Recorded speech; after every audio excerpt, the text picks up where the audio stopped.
संविधान सभा का जो पांचवा सत्र था वो 14 से लेकर 30 अगस्त 1947 तक चला।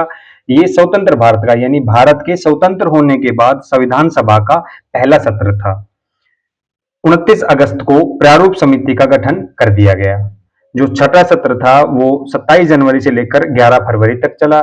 इसमें लगभग 6 महीने के बाद 6 महीने और 141 बैठक के बाद प्रारूप समिति ने संविधान का जो पहला मसौदा था वो पेश किया। जो सातवां सत्र था वो 4 नवंबर 1948 से लेकर 8 जनवरी 1949 तक चला। इसमें जो संविधान का अंतिम जो प्रारूप था वो संविधान सभा के सामने पेश किया गया और उस संविधान को पहली बार पढ़ा गया, यानी संविधान का जो प्रथम वाचन था वो 7वें सत्र में हुआ था। उसके बाद जो 8वां सत्र था वो 16 मई से लेकर 16 जून 1949 तक चला। 8वें सत्र में संविधान को दूसरी बार सभा के सामने पढ़ा गया। उसका दूसरा वाचन जो था वो 8वें सत्र में हुआ। उसके बाद जो 9वां सत्र था वो 30 जुलाई से लेकर 18 सितंबर 1949 तक चला। इसमें जो भारत की राजभाषा क्या होगी, हिंदी, देवनागरी लिपि और अंग्रेजी को हम कब तक यूज करेंगे, इस चीज पर गहन चर्चा हुई। उसके बाद 14 सितंबर 1949 को हिंदी को संघ की जो राजभाषा है उसके रूप में स्वीकार कर लिया गया।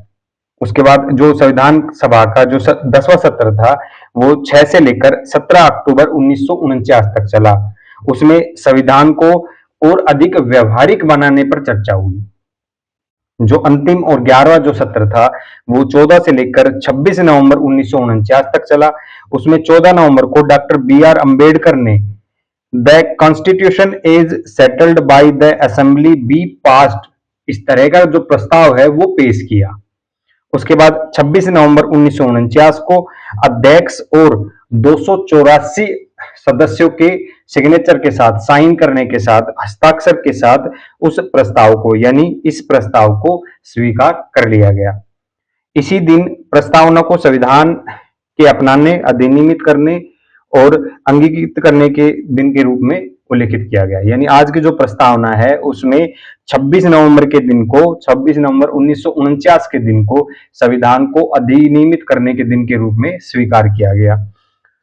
19 नवंबर 2015 से लेकर 26 नवंबर को संविधान दिवस के रूप में मनाया जाने लगा। यानी 2015 में 19 नवंबर को इसको स्वीकार किया गया कि 26 नवंबर को हम संविधान दिवस के रूप में मनाएंगे।